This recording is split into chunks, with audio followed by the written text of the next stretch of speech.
কিছু বোনদের বলতেছি, কেউ রাগ করবেন না। বোন, আপনি আপনাকে কতটুকু চিনেন?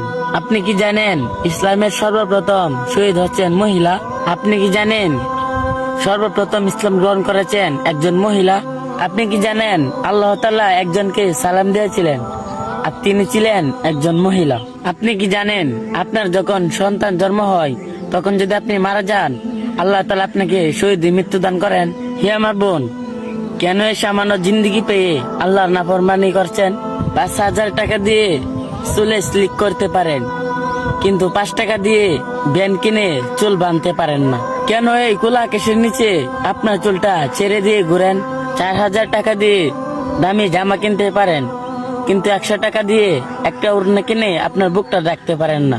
100 টাকা দিয়ে আপনি মেহেদি কিনে আপনার হাত রাঙাতে পারেন, কিন্তু 2 টাকা দিয়ে একটা ব্লেড কিনে আপনার নখগুলো কাটতে পারেন না। 3,000 টাকা দিয়ে আপনি জিন্সের প্যান্ট কিনতে পারেন, অথচ 500 টাকা দিয়ে একটা বোরকা কিনতে পারেন না। হে আমার বোন, যারা আজ আপনাকে সমান অধিকার দেওয়ার নামে রাস্তায় নামিয়ে দিয়েছে, ওরা একদিন আপনাকে জাহান্নামে টেনে নিয়ে যাবে। হে আমার বোন, সময় থাকতেই সাবধান হয়ে যান।